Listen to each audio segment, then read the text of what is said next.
What's going on, everybody? Welcome to the Ring the Bell Philly show here on the RTB Philly Sports Network, presented by SeatGeek. Jason Kent, Christy Francisco are here with you guys. And look, there's a lot that's going to be said in the next, 25 to 30 minutes of this show. Unfortunately, I think on my side, it's going to be really negative, and it's going to be probably the most negative I've been all season. The Phillies just dropped 3 or 4 against the Arizona Diamondbacks. They get smashed on Sunday, 12-5. Christopher Sanchez, who's been pretty reliable all season, he got lit up. Jason's favorite player, Jose Alvarado, looked terrible. Obviously, we all know Jason doesn't. It was never on that train, so I'm joking around there. But look, this has been, and just an FYI to everyone, is that today is August 11th. Next week will be the midway point of August. Since June 1st, the Philadelphia Phillies are under 500. They're 29-30 since June 1st. And look, it wasn't all terrible, right? I mean, they played, the Phillies did play well in the middle of this 10-game road trip. But they started poorly and they finished really bad. They were blown out. They blew a lead in a walk-off loss the first 2 nights in Seattle. They rebounded to win, 4 or 5 over the Dodgers, the Mariners, and the Diamondbacks, and then ended with 3 consecutive losses. Look, it's not one player's fault, which Jay and I have wholeheartedly agreed. The Phillies lineup, the starting pitching, the bullpen has been awfully inconsistent since the All-Star break. Everyone's searching for answers, loaded with questions right now, this roster, Jay. Brandon Marsh, Bryson Stott are guys that just keep getting flip-flopped nonstop in this lineup.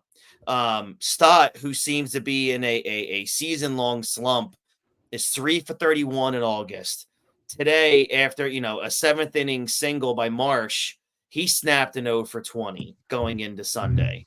Look, a portion of this fan base, and I'm included, doesn't want to hear it. Sunday's blowout loss, Jay, against the D-backs, it ended, probably the most difficult portion, the most challenging portion of the Phillies schedule. From July 22nd through August 11th today, the Phillies went 6-12 after facing the Twins, Guardians, Yankees, Mariners, Dodgers, and D-backs. What do all 6 of those teams have in common, Jay? If the season ended today, they would be in the postseason. Playoff teams, yeah. Yeah. And it still bothers me because in the first half, they were winning series against really good baseball teams. Yeah.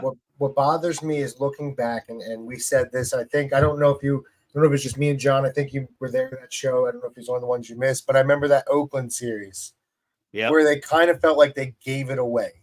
In that last game where they got blown out. And I was looking back through the recent, since the All-Star break, and I know that was right before, but, it felt like they just didn't care and let that go. They beat the Dodgers. I think they swept the Dodgers the series before, right? You sweep the Dodgers, and then you come in, you lose 2 or 3 to Oakland, and you get blown out 18-1 in the last game. And it feels like ever since then, it feels like after that Dodgers series, they kind of shut it down. Yep. And they just, okay, maybe we are, big dick in the locker room right now, and we can do what we want. And the issue is, when you look at it through all those guys, and yes, you mentioned Stott and Marsh. The one that really gets me is the Harper. Because I do understand there's points in the season where the guy just doesn't bat well. Like statistically looking, he's a career 279 hitter, so I get it. Mm-hmm. But when you look at his last month, the guy's only getting on base at a 283 clip. Yep. So now is he not only hitting, he's not getting on base. And now Turner's reverted back. Yep. So, Schwarber's hitting bombs, and he's hitting really well right now, and Boom's starting to pick it back up.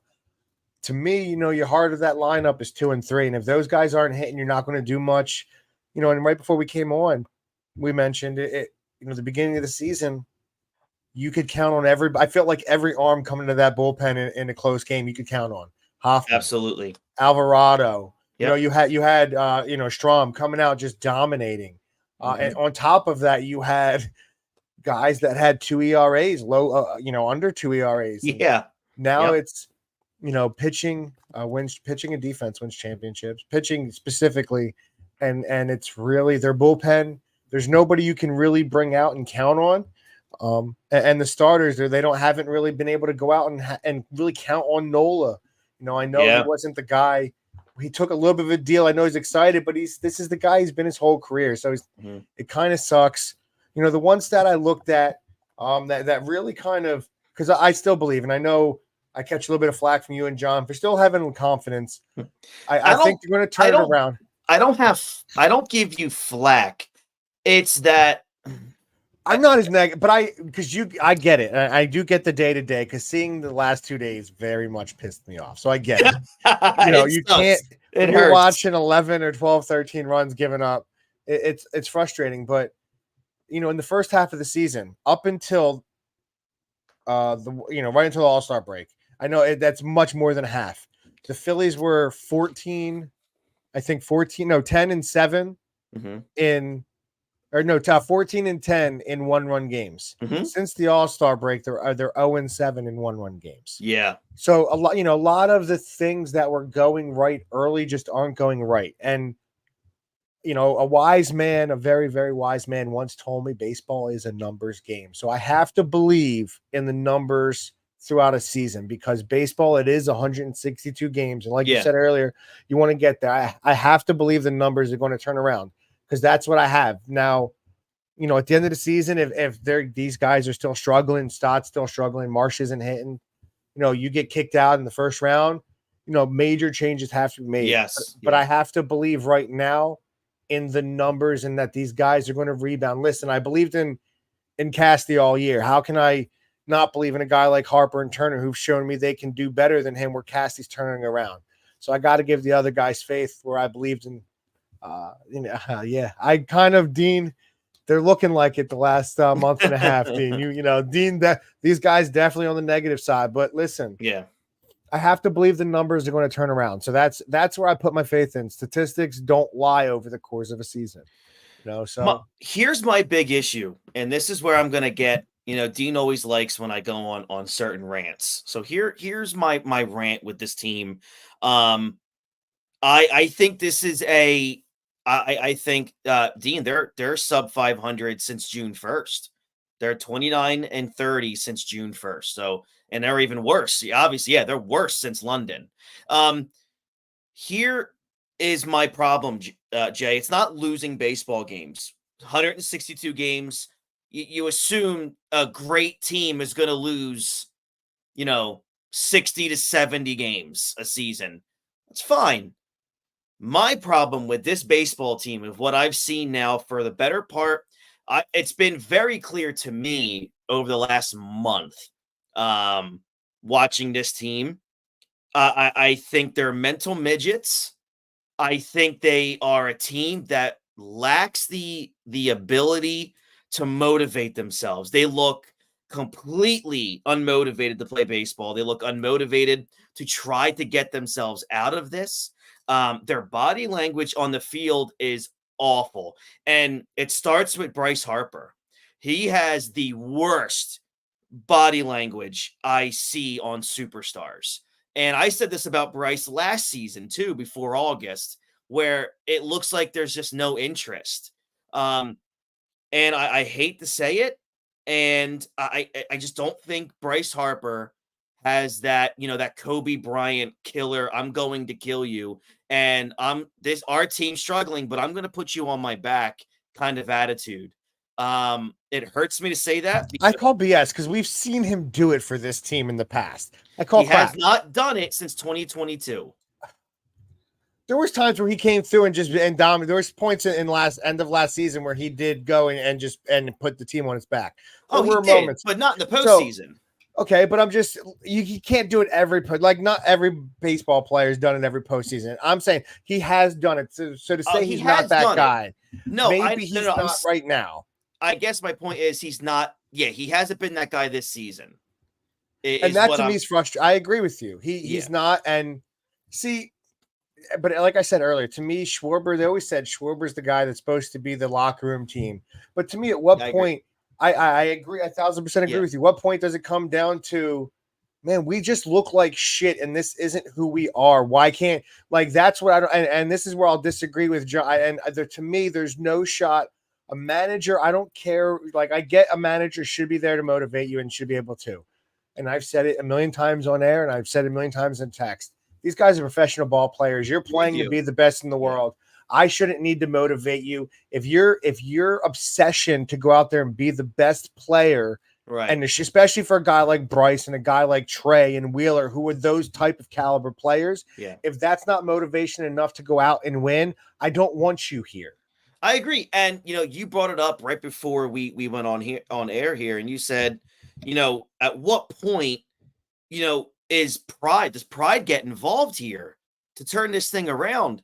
And I look at it as, man, and I hate saying this because I don't have sympathy for pro athletes. It's that guaranteed money is a hell of a drug, in Major League Baseball. If you don't perform in the NFL, they can cut you tomorrow and you get nothing. Everything stops. In Major League Baseball, man, you could suck. It doesn't matter. But if you're guaranteed like another $200 million, one way or another, you're getting your money. I don't know. I don't know what it is. I think pride, if pride's definitely an issue, because this team shows up to the ballpark, I feel like lately, it's like, well, if one thing goes wrong, then we're just going to lose this game. There's no way we're going to be able to fight back. Where there was a time last year, like in August and September, or in 2022, where if this team was down, you felt like it's okay. They're going to come back from this. I don't have that feeling at all right now. I get the feeling at this point where if we get down 3-0 in the third inning, I don't think they have it in them. They don't have any confidence or motivation to say, it's cool, we'll settle in and we'll take care of it. They have a roster built to do that. They have a roster, Jay. They have the 4th highest payroll in the world. They're built to be able to battle. And I don't feel like it's in them right now to do that. Do you think at some point maybe this could be what is the needle that pushes Topper to change the lineup? Because something has to happen. This team, with the way they're going, and I agree. I know, like, I disagreed in the playoffs last year, where it's a smaller sample size where you're saying if it's not working, you got to change it up. But I think there's a big enough sample size now. And I understand Schwarber won us some of those games in LA because he was hitting bombs and from the leadoff. But to me, you got to do something. I need more. I need something to change. I need Harper to hit more. I need something, because even with Bohm hitting well behind him, he something's wrong with him. Get him out. Like, do something. Drop him. I 1,000% disagreed with you guys all season. And I hate that I'm saying it, but Harper's got to move. I listen. You're supposed to be the heart and soul of this. Like, so you got to show up. But there's a lot of the team. It's JT. It's a lot of your stars aren't doing it. So until they get the moxie, you can't turn it around. It's a great point. I mean, they got to find a way to get that moxie.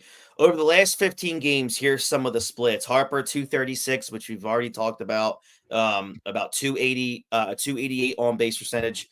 Kyle Schwarber in his last 15 games hitting 362, and he's getting on base at a 524 clip. Trey Turner hitting 148 and an on base percentage of 180. Alec Bohm is hitting 304 with an on base percentage of 328. JT Realmuto, 222 batting average, but getting on base over 300. And Nick Castellanos hitting 239, however, getting on base at a 330 clip. But if you look outside, like Turner hitting 148, Harper 236, Realmuto 222, let's not even talk about Bryson Stott and Brandon Marsh. I mean, it's almost an automatic out for both of those guys at this juncture right now. We're seeing the Weston Wilsons coming in here. Obviously, we're saying that because Austin Hayes is on the IL now. But it's not just Stott and Marsh going bad right away. That's a massive problem right now, and I think Stott is a huge problem. I think I don't know if this is Bryson Stott or is last year Bryson Stott, or is he just a mixture of both? Is he maybe a 260, 265 hitter with great defense? I don't know. But you're right. It's going to be really difficult to win a playoff series or get to a World Series when your bottom four or five guys every day, you don't know if they're going to go 0 for 4 or if they're going to go 3 for 4. And this is a big problem right now. I have no confidence from the 3-hole down to the bottom. And I the reason why I trust Turner right now is because up until, like 2-3 weeks ago, he was a 325 hitter. Yeah, over the last month, he's only batting 202. Really? Last 25 games, it's 202. Oh, so okay. So I take that back. So from 2 down, except for Bohm and Schwarber. Casty's looking good. So I'll give it to him. But that's the issue because last year, like Cassie you said, is looking good. His last 22 games, he's hitting 280. You had that faith in Stott after his rookie year where he didn't look great with the bat. You had the faith. And I thought I did like what I saw with Marsh. And last year, we got privileged because they both were hitting very well last year. Yeah. So I don't think anybody expected those guys to be so bad. I think we all saw them as very pivotal points of this team and key contributors, where now it's like, now you're not sure. And you didn't make moves in the offseason because you truly believed in those guys. Yeah. So that to me is that a Dombrowski issue that you didn't see? Is that somebody in the organization overvaluing these guys? Yes, we're not valuing them correctly. Right. Yeah. Because that's a huge issue because you need them guys to be good. Or Jay, can we actually bring up Kevin Long? What is he doing? Or what is he not doing? Like, how does Brandon Marsh and Bryson Stott completely just fall off the earth after last season? Is it okay? People last year said, "Oh, Kevin Long, this batting genius." I've seen a bottom half of the lineup that has regressed since last season. Big time. They get Bohm, but outside of Bohm's hitting, there really hasn't been a guy we've brought up that is killing. And it is discouraging, even though, with Marsh and Stott, you expected, everybody saw the vision for Stott was to eventually be leadoff. And now you're just like, is this guy an everyday player now? That's a tough transition. I agree because looking at a guy like Brandon Marsh, over his last 17 starts, he's hitting 136 with a 205 on base percentage. But here's the other problem, Jay. There's no one to replace him with. The Phillies don't have any sustainable outfield depth. And I guess Austin Hayes was doing okay before going down. But I'm not going to sit here and say to you, when Marsh is doing bad, we have Austin Hayes. So I feel better. I mean, Austin Hayes in his last 4 starts, he's hitting 308. And his last 9 starts, he's hitting 265, but getting on base at, a 286 clip. That's not anything for me to feel so happy about. And look, I don't want to dump everything on the offense. We can really go on the other side here. You can rip the whole pitching staff and bullpen. Aaron Nola continues to be, unreliable. Zach Wheeler's been unreliable. Christopher Sanchez has been shaky. Rangers coming back from a back issue. And we're going to say it again. In the next week or so, Taijuan Walker's going to be throwing the ball again for the Phillies.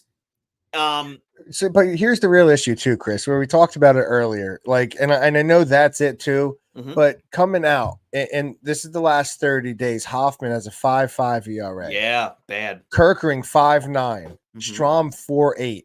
Alvarado 7-4. Those are your big four coming out of the bullpen. Those are the guys you want come playoff time, and they're really struggling. Yeah. And when you look at it, you can't. And Wheeler's in the last, he's a 3-1, but that's, you expect a little bit more. Nola is 4-5.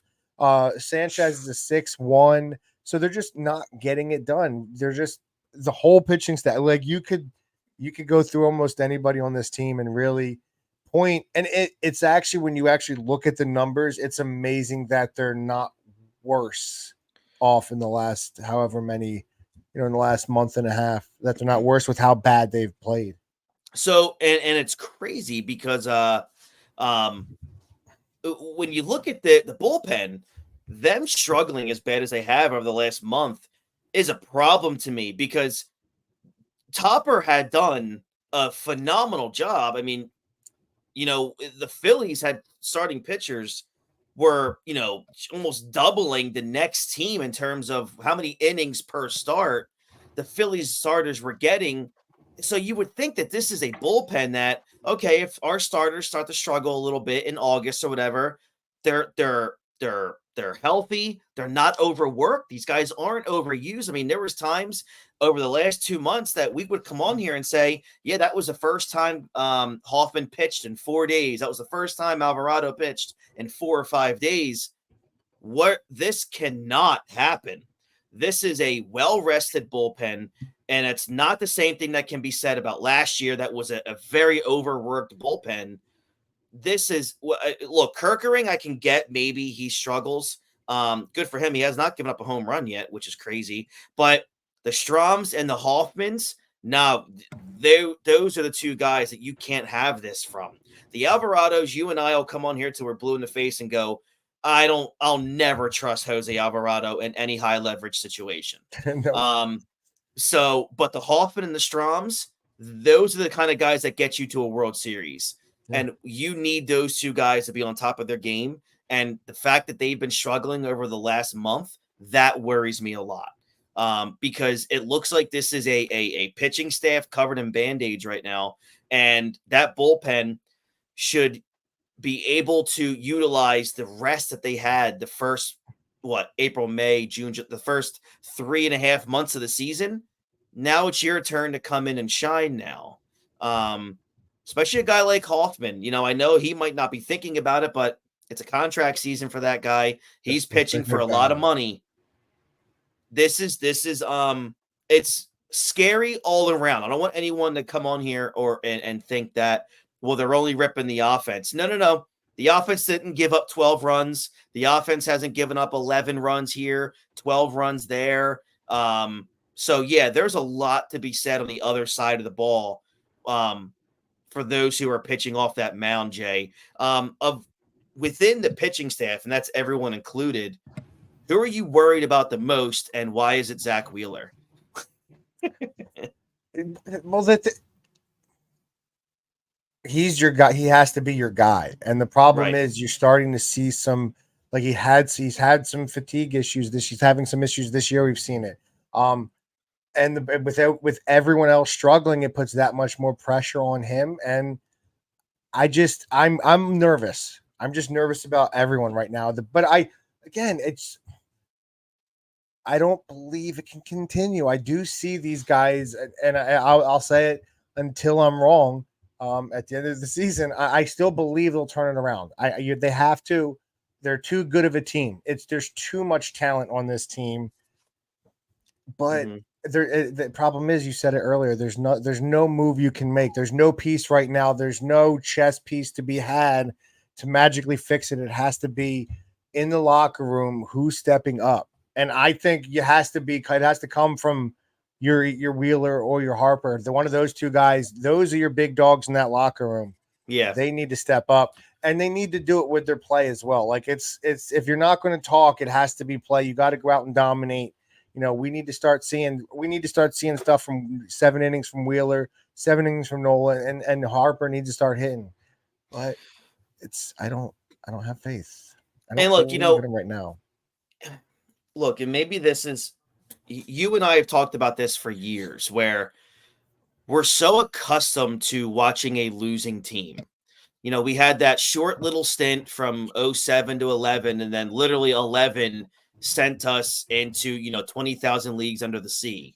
And, we get back to 2022, which just literally came out of nowhere. And now this is a team now that has spent money and has made a commitment to winning, which they have. I'm not going to come on here. I don't care how angry I am. This is a franchise committed to winning. Yes. So how are you so confident, Jay, right now, knowing the history of Phillies baseball we've watched, that It's the history maybe of the this, players. It's the history of these players. okay. I believe Harper is a great baseball player. He is a Hall of Famer. Like, I think he's a tad overrated. I've always believed he was a tad overrated. I never thought he was the great player, like where they said he was never the guy. He's a very great player, though. Like, don't get me wrong. He's our guy. I love him. I love what he's done for this city here. Yeah.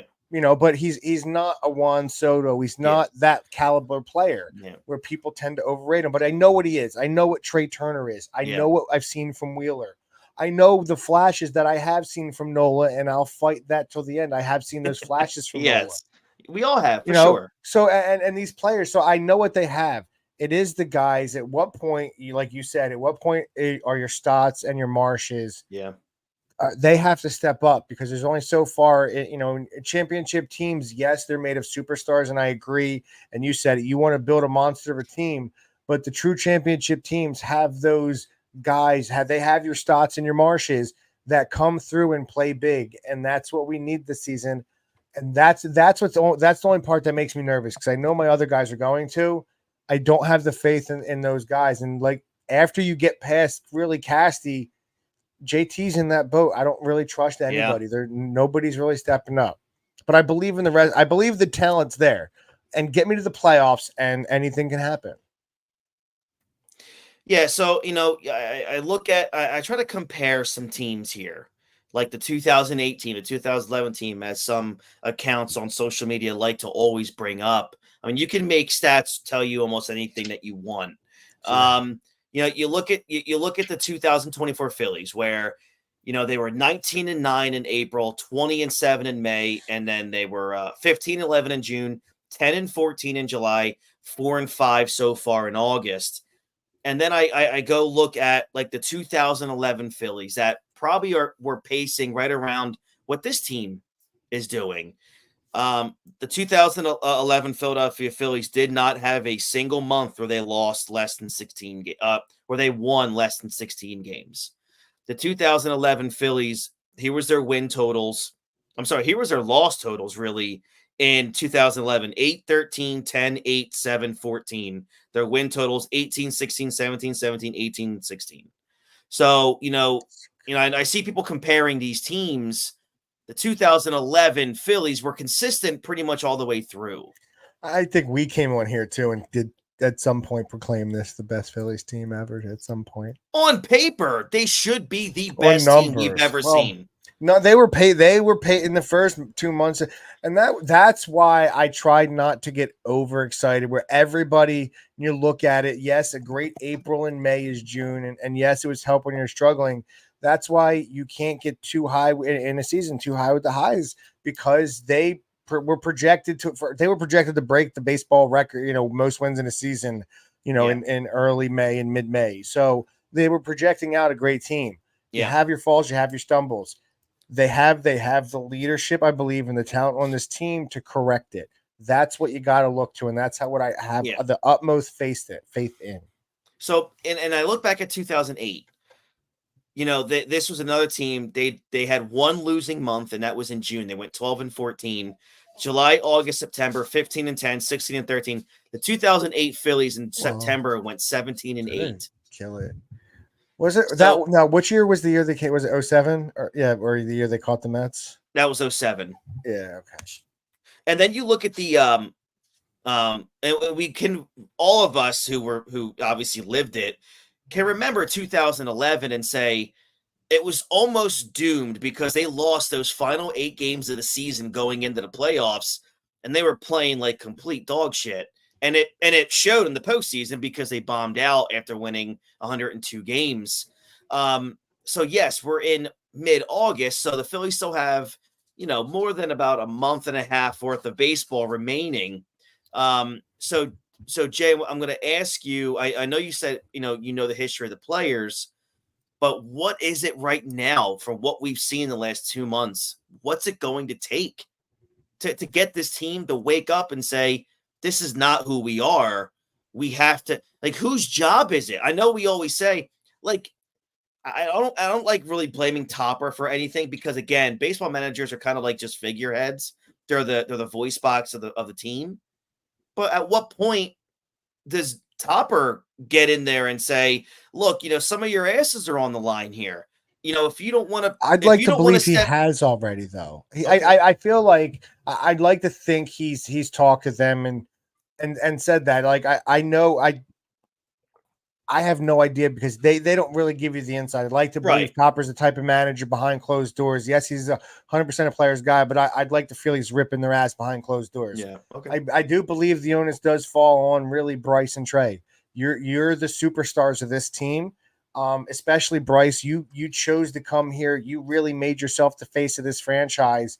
You can't be struggling this bad. And like you said, there were times before, earlier in the season, where we had mentioned Bryce, and my thought was, he's, you can look at him. He's still there. He's still focused. He just doesn't, like, he doesn't look 100% fully focused and mentally there. So it really comes down to that, because he is the leader that gets that offense going. When he's hitting and he's bopping and he's feeling good, you can tell. And it gets everybody hitting. Like, when they're hitting, it's contagious. You've seen it over the recent stretch when Casty's looking good, when Schwarber's looking good. It starts with Bryce, though. Bryce has to be the guy. And if he's not, he's going to be the reason we win the World Series. If he's not really stepping up, it's going to be tough for this team to really go anywhere.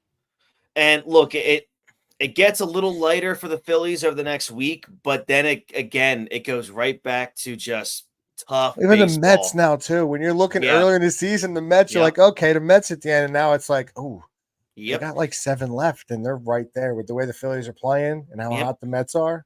Yep, and coming up, so you have a week up here. You have 2 meetings with the Marlins, and then 4 with the Nationals. But with the next 13 games after this upcoming week, the next 13 after that, ladies and gentlemen, is against the Braves, Royals, and Astros. So no matter who the opponent is, Jay, right now, this team needs to tighten their asses up in every phase possible to get back on track here. So before I think it's super vital too, because this can really, like, and I know it's bad teams, and it could go one of, like, because everybody's gonna look at it. If you lose this, it's the end. If you win these games, you're supposed to. But I think it can really hurt this team mentally. You go, you don't win, you don't go 5-1 here, and you struggle in these series. It could really hurt this team. It's this, I think, feel like it's a make or break week, really, like you said, because it is a tough schedule coming up after that. Yep. Phillies are off on Monday. They start a 2-game set against the Marlins at home, which is weird. But and then they're 4 games Thursday through Sunday against the Washington Nationals. So a 6-game week for the Phils.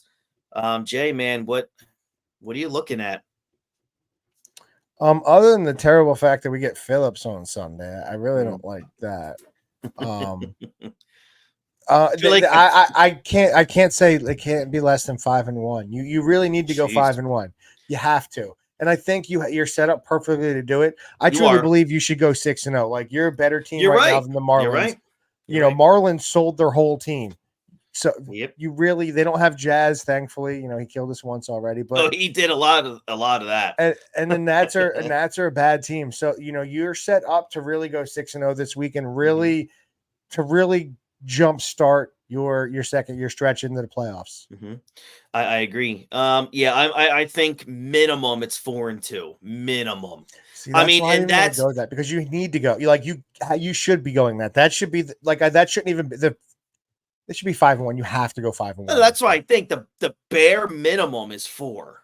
Like I mean, that's I bare think that minimum. Disappointed. If I'm disappointed because to me, I get it, but I don't want to go. I don't want to split 1-1, and I don't want to go 2-2 against them. I think we're much better than that. To me, I think you have to stomp the throats. You got to kill both of these teams. Mm-hmm. You really need to show yourselves who you are this week. I agree with you. I'm going to say 5-1. I don't know what gives me that confidence. It's weird because I basically just was a fuming volcanic explosion on this team for the first 35 minutes here, but I still think maybe the perfect medicine for this team is the Marlins and the Nationals right now. So, but look, if you go 5-1, they're going to need that with what's coming up afterwards. So, yeah, I think 5-1 or 6-0 would really send this team into a new stratosphere. Hopefully getting that groove back, getting that momentum, that swagger. We got to see it. So yeah. All right. So if you're watching on YouTube, everyone, like, subscribe, ring that bell for notifications. If you listen anywhere else, whether on Spotify or Apple Podcasts, thank you so very much for this constant support that we're getting. The next time you'll see me, I'll be here Thursday night post game for the Instant Reaction post game show for Week 2 of the Eagles and Eagles preseason game against the New England Patriots up there in Boston. I guess we'll probably see Jason again next week when we talk about when we give our normal weekly review here. We have a lot of things coming down the pike that I'm not going to announce right now. We got to get certain things in order for this show, but I do want to kind of come on here and always be transparent with everybody. It's just, I don't want there to all of a sudden be like this shift and everyone's like, well, what's going on? The RTB Philly network is one, we're expanding, which has been the goal since day one. There's going to be a couple new shows joining this platform. Both of which, I know of one for sure. I'm hoping for the other one, both of which are going to be hosted by the man here on my right on my screen, which is Jason Kent. We'll have more information on that as he gives it to me. So when I get the go ahead, look, everyone, I might be the person that's on here the most and all that stuff, doing all this stuff, but a 1A and 1B here is me and Jason. So when he tells me, hey, let's talk about this, let's start promoting, this is when I'm starting this and that, that's what I'm going to talk about it. It's not my place right here to come on here and talk about what he's got coming up. When he's ready, he'll tell me, and you guys will all know. It's from what I know is great. I can't wait. It's going to be awesome. It's going to put this network at a level where I've wanted it to be, which is, covering all facets of sports, entertainment, lifestyle. I really want this to be a home for anything. Moving forward, basically kind of starting with the first week probably of the NFL season, the focus of the Ring the Bell Philly network is going to be towards the Eagles. It's something that, Jason, being a Cowboys fan, Jason called this a year ago. But look, facts are facts. The city of Philadelphia is and will always be a Philadelphia football town. It's going to be, that's what they care about the most. And the football content that we put out is going to get, it's going to be more and more consistent. It's going to be, we're going to probably record 2 or 3 times a week during the season. And that just gets us so much traffic. It gets us it reaches so many eyes. Is Ring the Bell Phillies going to take a back seat? No. We're still going to be here every Sunday. And when the postseason starts, we're still going to be doing post-game shows after each game until either they win the World Series or they're out of the playoffs. So there's not going to be really a back seat for this show. Win the World Series, by the way. Right, correct. Which, again, we all know it's on record here. I predicted that. I was the only one that did. But the central focus is going to be on the Eagles moving forward. So we're really excited for this. I'm super excited for everything that's coming down the pike. That's going to be brand new, and I'm really happy for that. We're looking to expand also from a host perspective. If you're interested in talking Phillies, if you're interested in talking about the Eagles, depending on what Jason announces and brings onto this network, if you want to talk about what he's eventually going to be doing, let us know. I'll hop on a Zoom call with y'all and we'll talk about it. Would love to get more voices on here. Mainly because I'm tired. So like, once football starts and then the post and then the Flyers are going to start, and there's going to be a lot of content getting on this network beginning in September, going year round almost. So it's going to be a lot. If you're interested, you want to host a show, you want to do anything, you don't have to just live stream. If you want to record things, just reach out and we'll talk about it. I think it's a great opportunity for people. You're getting on an established audience, a rapidly growing network, which is incredible. So yeah, just let me know. Reach out to me via here. Find me on Twitter, Facebook, Instagram. My handle is right here on the screen. Would love to talk to you and see what you would like to bring here. Both Jason and I, 5-1 is our expectations for the Phillies this week. Something has to give, and I think this is a week that's either going to turn things around or this might be the straw that breaks the camel's back. We're going to see. By the end of next week, it's going to be after the midway point of August already. So we'll see where this team is. Look, regardless, they're still 69-49. So it's still nothing. You're a child. So, all right. So we're looking forward to this week of Phillies baseball. I'll see you guys Thursday night. So for Jason Kent, I'm Christy Francesco. We'll catch you guys down the road. Have a great rest of your week. I'll see you all soon, everybody. And as always, go Phils.